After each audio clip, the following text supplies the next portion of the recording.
Hello everyone, this is Serious Trivia, and today I'm going to be ranking all 20 of the Antiquity Age wonders in Civilization 7. Starting out alphabetically, we have the Angkor Wat, which we're going to put into the B tier. It has a base yield of just 3 happiness. Now, the Angkor Wat is not particularly important wonder during the Antiquity Age, even when you consider the one additional specialist limit bonus, which is set up for later ages. The reason for this is also mainly due to the fact for the unlock condition, it requires the civic philosophy, which has a civic tree depth of 7, meaning by the time you have research philosophy, you're almost guaranteed to be near the end of the age. And with a base production cost of 450 production, Angkor Wat is also one of the most expensive wonders to construct in the Antiquity Age. The terrain restriction of being adjacent to any river is easy to satisfy, but overall, this is a great bonus wonder to construct when you find yourself ahead near the end of the Antiquity Age, as the specialist limit bonus is one of the few things that will carry over nicely into future ages. For the Camorra civilization, the Angkor Wat is much easier to construct, as the civic tree depth is reduced by more than half, and the construction cost drops to 346 with the innate 30% associated wonder bonus. This also means if you're not playing as a Camorra but find them in your games as an opponent, then you're probably just not going to get this wonder. Moving on to the Colosseum, we're going to rank this one as A tier. It has a base yield of 3 culture, but the main effect is actually the +2 happiness on all quarters in the city, including the possibility for civilization unique quarters in the Antiquity Age, such as the case with the Romans, who the Colosseum is the associated wonder for. You can have up to a maximum of 10 quarters during the Antiquity Age, as there are 18 possible buildings shared amongst all the civilization, plus the 2 potential buildings to create a unique quarter for certain civilizations. Even with the most conservative estimations, having 5 quarters for a bonus of 10 happiness is not out of the question, so just from a yield perspective, the Colosseum is quite strong. And of course, this effect will persist through the ages, where new buildings will also surely increase the number of quarters, and thus the bonus going forward. In terms of terrain requirements, the Colosseum just requires adjacency to existing district. The unlock condition requires the entertainment civic, which has a civic tree depth of 4, meaning that there's actually no advantage in terms of the civic requirement for the Romans, as it would also require them to pick up all 4 civics from their exclusive civilization unique civic tree to unlock this wonder. Where they do have advantage is instead of 450 production cost, the Colosseum will only cost them 346. Next up, we have the Colossus, which is going to be our first S tier wonder. There are 3 bonuses associated with the Colossus. First, you get a base yield of 3 gold. Second, this settlement gains 3 additional resource capacity. And finally, you gain 1 point of economic attribute point. Now let's talk about the economic attribute point first. Given that this is the Antiquity Age, this is most likely your very first economic attribute point. So the bonus here is simply going to be +1 gold per age on palace and city halls, or at this point, 1 gold for each of your settlements. It is not much, but it scales nicely, both with age and with your settlement limit. And if you happen to already have grabbed a point through Memento or some other sort of bonus, this point can also mean either 2 gold for every active trade route or 2 gold for every tech and civic mastery that you have completed in the current age. There's nothing too crazy about either bonuses at this point in the game, but it is also a nice pickup from building the Colossus. The bonus of the 3 additional resource capacity is where the Colossus get the S tier ranking from, because these resources offer you immense flexibility and customization options to add a variety of bonuses in each and every age as you see fit, so it is just undeniably good. Lastly, the default yield of 3 gold is sort of pointless, but still nice to have. The difficult part of unlocking the Colossus is the civic requirement of skilled trades, which has a civic tree depth of 6, and with no associated civilizations, the construction cost is going to be 450 production. One thing to note about the terrain restriction is that the Colossus is the only Antiquity Age wonder that has the coastal placement requirement, which means any ocean tile adjacent to land. And this is actually another selling point of this wonder, as it opens up more adjacency potentials for all your food and gold buildings, which already benefit from having water adjacencies. Next up, we have the Dur-Sharrukin, which goes in the C tier, and this has no bonus to any yield, and it's only situationally good for defensive playstyle, as it will count as a fortified district, while providing additional 3 point of combat strength for all other fortified districts across all your settlements. So while this combat strength boost is not massive, it is also not nothing, especially when it's across all ages and for all settlements. And the unlock requirement is just the Discipline Civic, which has a depth of 2 in the Civic tree. It is also one of the more popular civics to rush due to the free army commander that it provides. And in terms of construction costs, the Dur-Sharrukin is one of the cheapest wonders in the game, with a production cost of just $275. And because it's not associated wonder with any civilization, this cost would be the same for everyone. Moving on to the Emile Bell, which goes in the F tier. This is one of the weirdest wonders to assess because it simply does not provide any yields. Instead, it creates a unique endeavor called the Jensen Agreement that grants food to the capital cities of the two factions involved. It also provides 1 diplomatic attribute point, which honestly is the only thing we can properly quantify.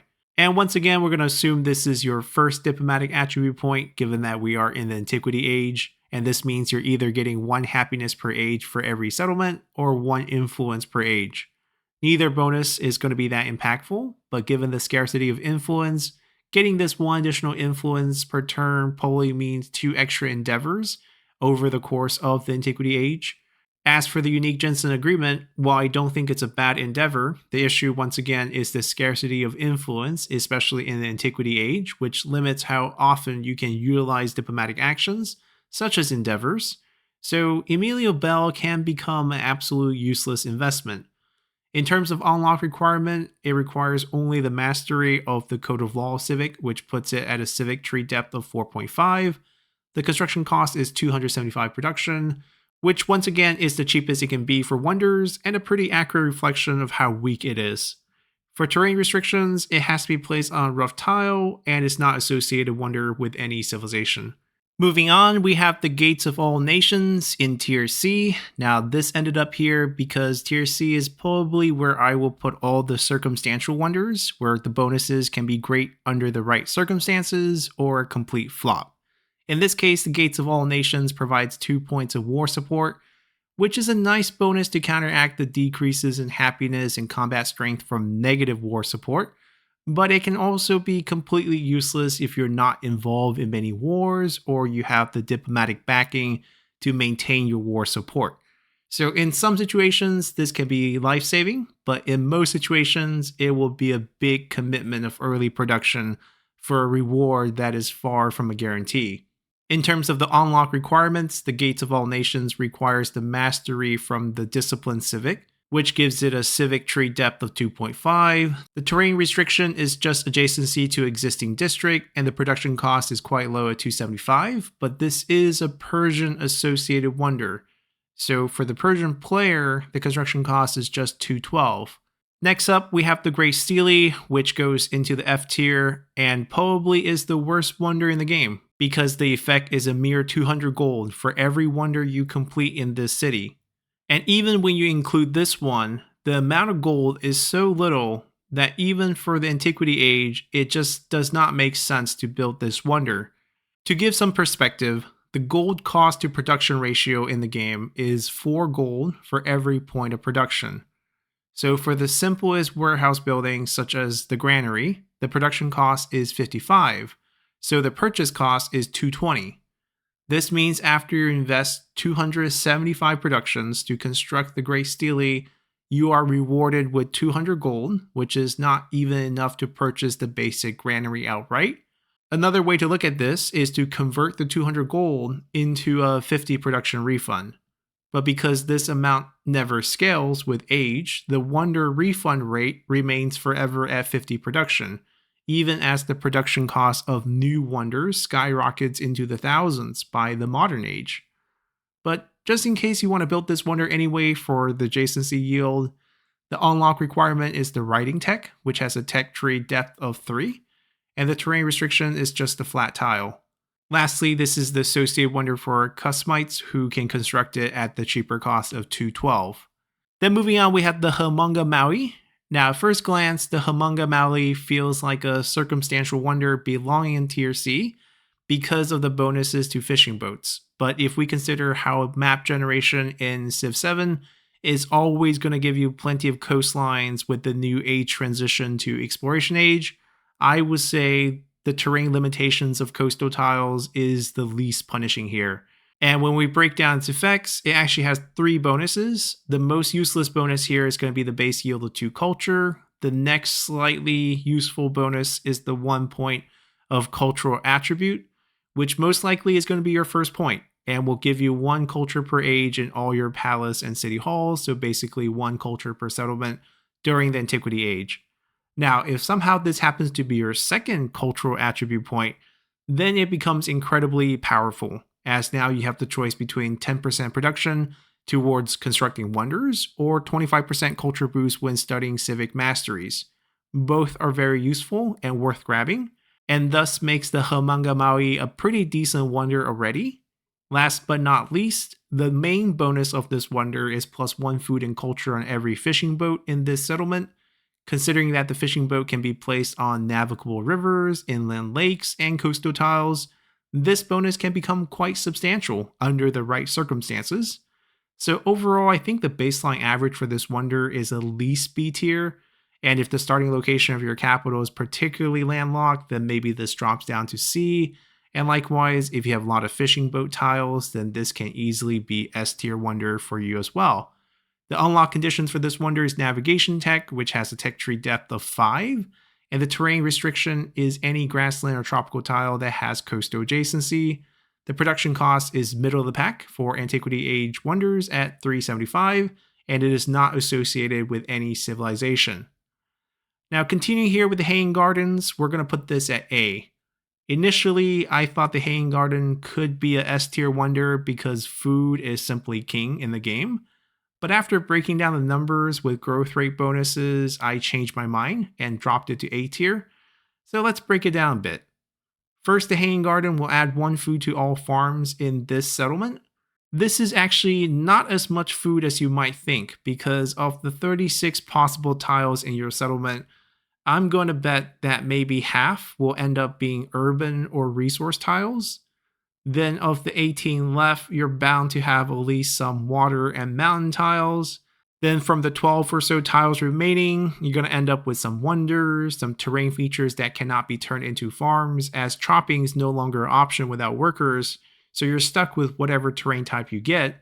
And you probably end up with maybe 4 to 6 farms on a generous day in your settlement. So the food yield from Hanging Gardens is actually not that high. The 10% growth rate bonus in all cities is the best bonus on the Hanging Garden, but the math behind growth rate and population growth is not in your favor.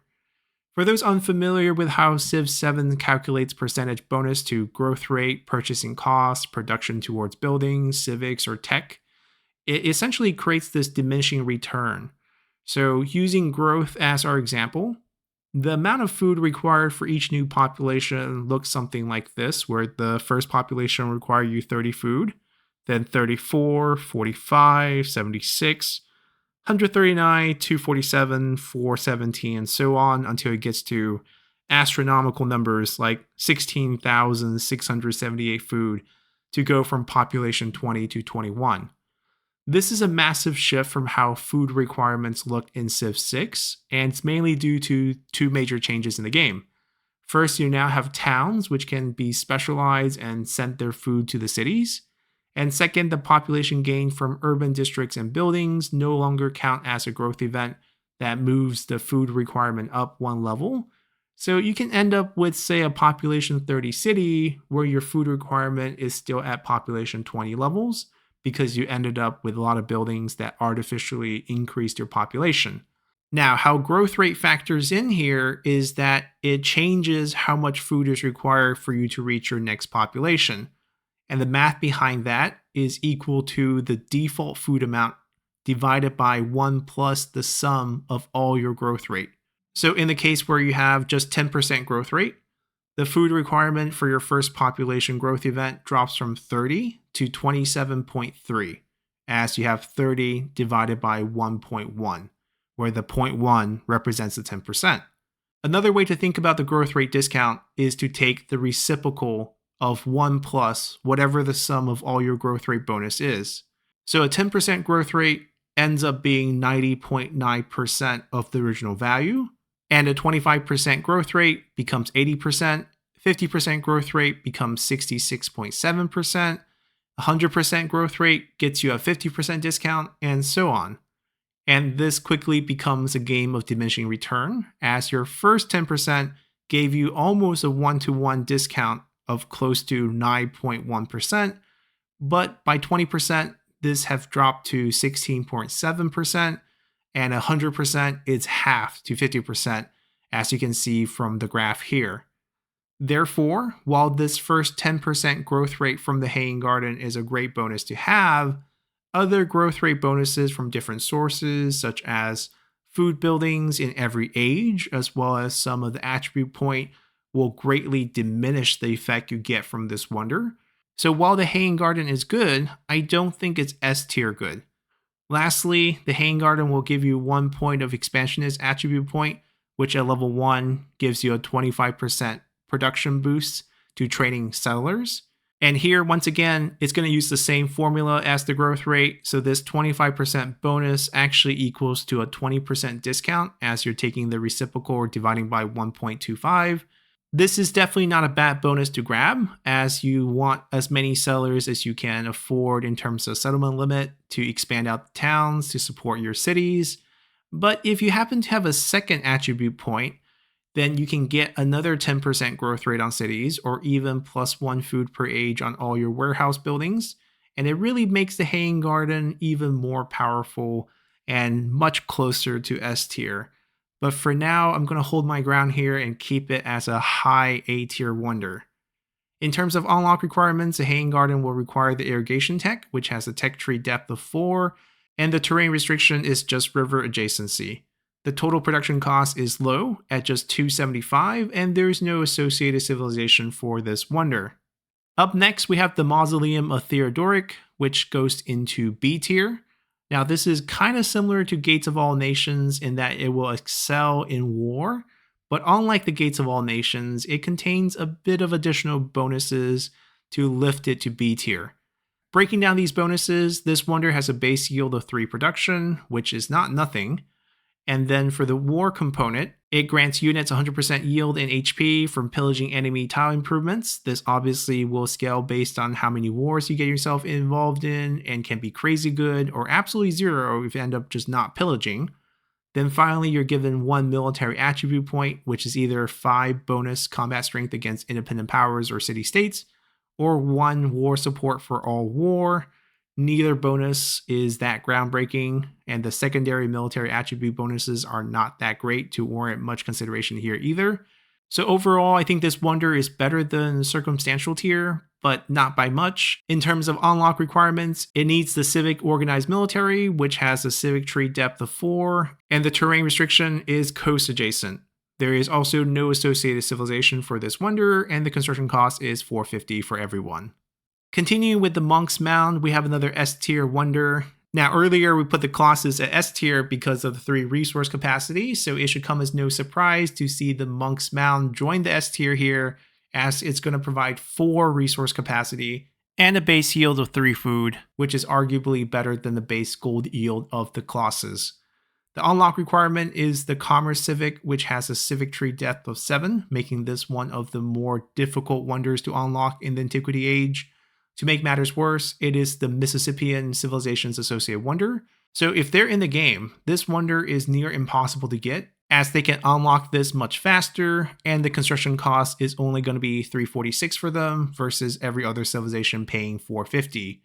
For terrain restrictions, the Monk's Mount must be built adjacent to a river tile.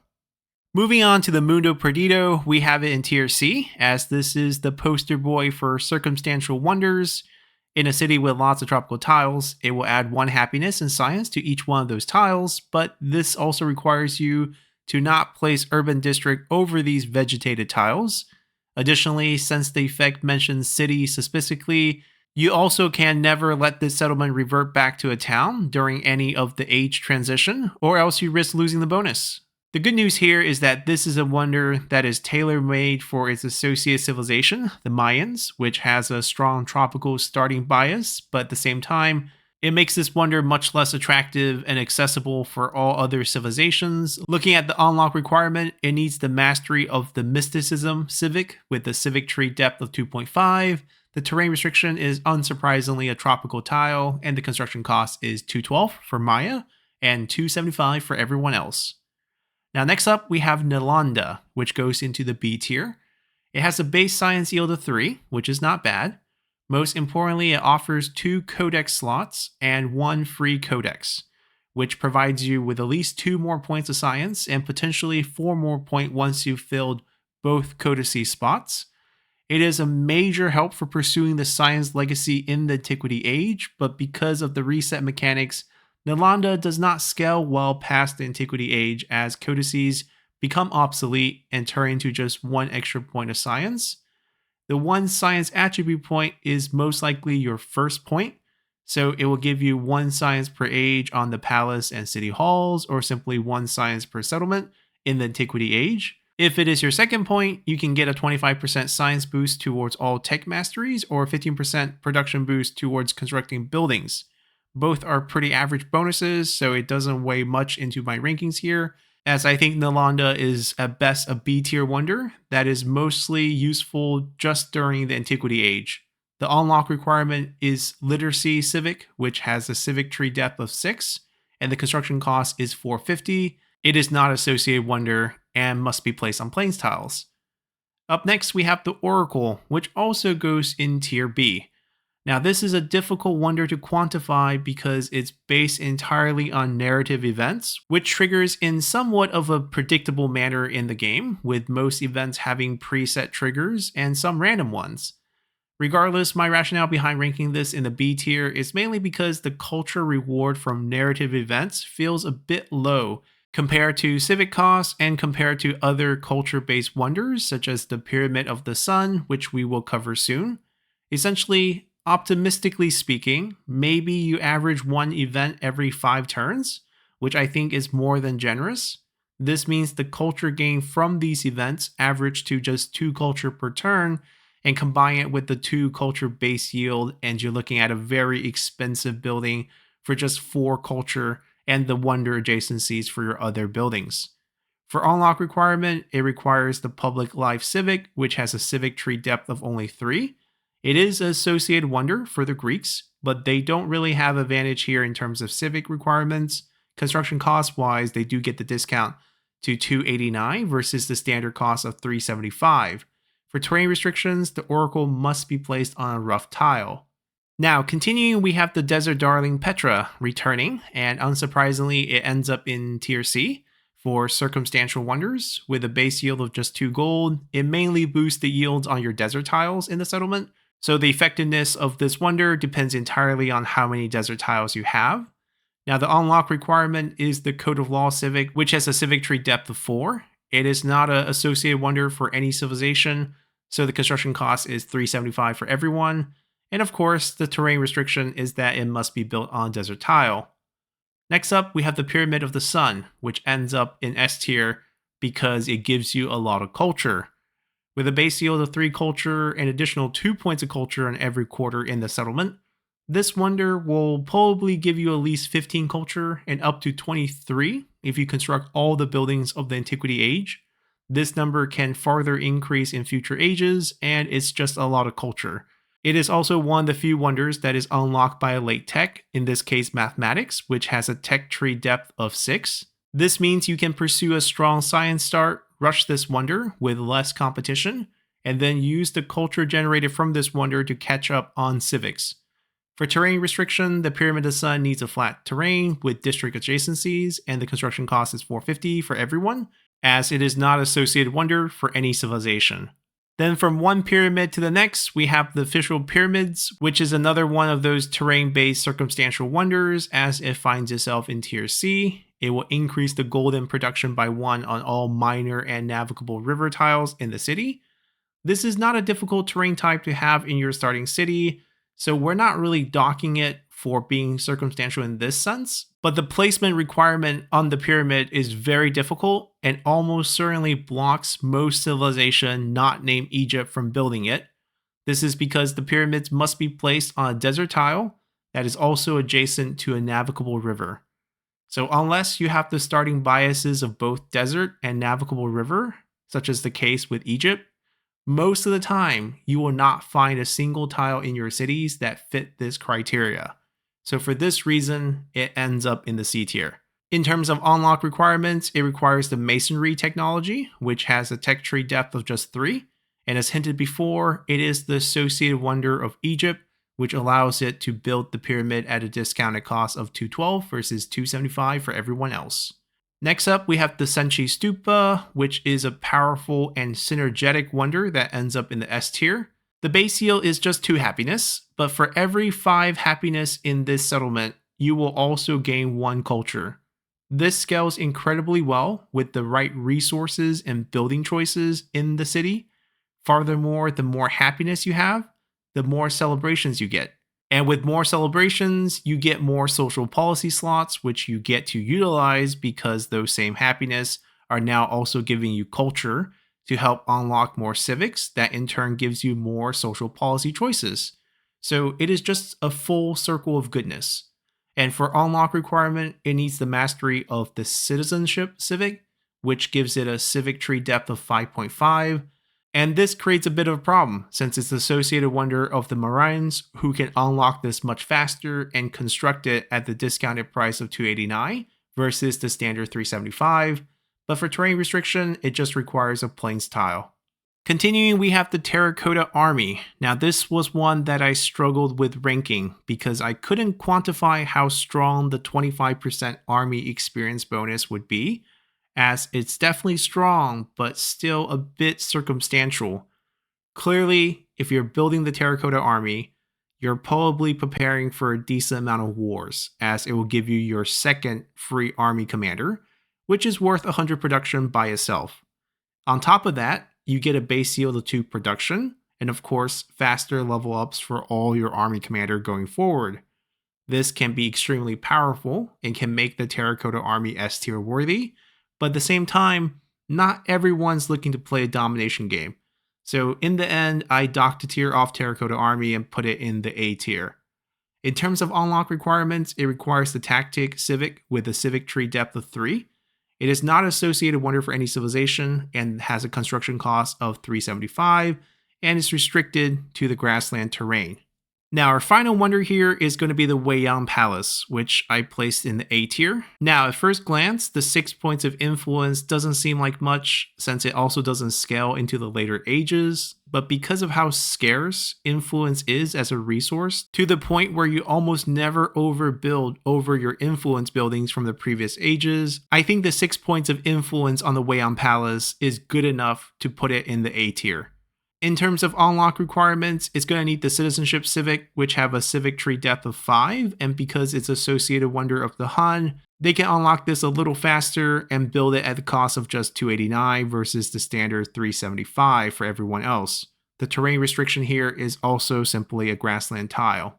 And that's going to do it for the tier list. Obviously, all the rankings here are based on my limited experience with the game so far on the launch patch. If the game updates in the future or drops DLCs that include new wonders or changes to the current Antiquity wonders, then I'll be sure to come back and update this tier list in a new video. Now at the end here, let me know how I did, and share any alterations you would make in the comments below. And as always, hope you guys enjoyed it, and I'll see you all next time. Bye!